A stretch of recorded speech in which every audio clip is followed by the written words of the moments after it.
Hello, it's Paul from saltcreeklife.com. Today I'm out standing next to an M Farmall tractor. This is an antique tractor. They've been around since the 40s and 50s. Back when they came out, they were the big tractor on the farm. Actually, at one point, International was bigger than John Deere. Farmall International, now Case IH. By the 70s, they were big, but began to fall off, and in the 80s, the company was sold and pretty much dispersed. As I said though, back in the day, this was the tractor to have on the farm. With hydraulics, you could pull a plow, disc, put a loader on it. Had lots of features that other tractors hadn't had before then. Power steering, of course you got dual brakes, steering brakes. This tractor was purchased right around 1950, I believe, by my father. And we've used it ever since. These were made in the 40s and 50s. If you think about it, probably cost around $1,500. And 60-70 years service for $1,500 is a pretty good tractor. Let's take a quick look around the tractor. I'll show you a few things. This is your throttle right here. You'll notice I've got an umbrella on here. You also noticed I'm wearing a funny hat today. That's because I'm going to be raking hay with this tractor, and it is very hot outside. This is an aftermarket seat. Many times the dealerships would throw in a deal. This is a Monroe Comfort Ride seat. As opposed to the Farmall seat, you'll notice there's a shock back there.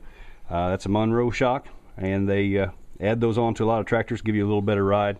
Got a toolbox here on the side. We'll go down the side. We got a starter, carburetor, power steering. This is what the cultivator used to link to. Your pins went in here.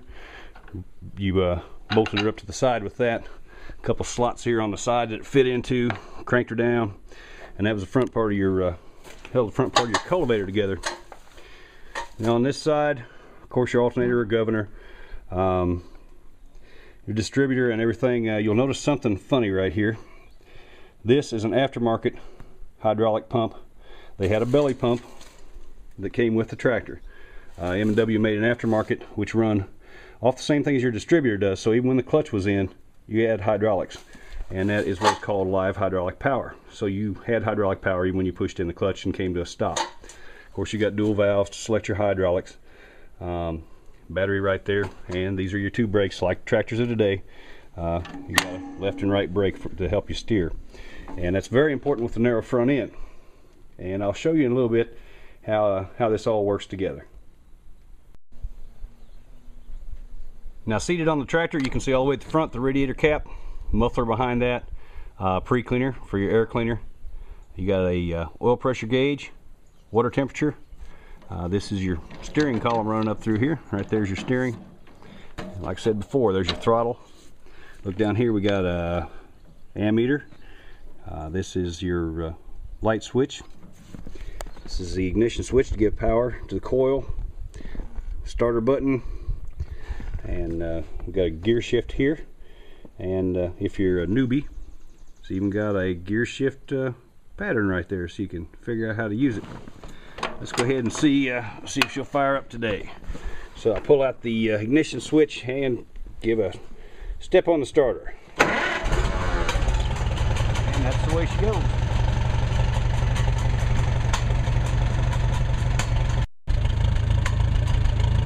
Now, people today are pretty proud of their zero-turn lawnmowers. These original tractors with, or the tractors with the narrow front ends, you can see the front wheels here. You could actually turn this tractor completely around with your tire sitting still. Now they had to brake, push on the left brake, turn the steering wheel to the left, and it would come. This tire would come to a complete stop, and it would spin completely in a circle. You may have seen this in parades, but to tell you the truth, you don't actually have to have the brake on. I'll show you right here. You give her a good turn. And if we just let it go real nice and easy, watch this tire.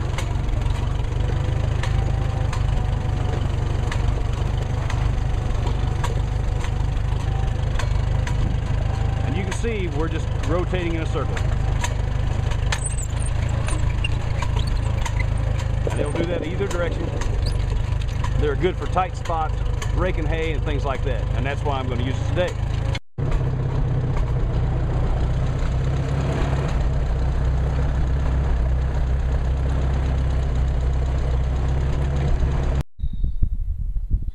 Today we're pulling a New Holland 258 roller bar rake.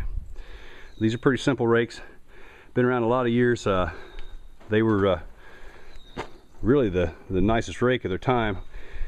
They're not used too much today. They still work fine. They do a good job of raking. It's just a single rake, and the problem is with new equipment today, if you're double raking and there's a new baler coming behind you, he is going to catch you.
My name is Paul from saltcreeklife.com, and today I've been outstanding by an M Farmall tractor.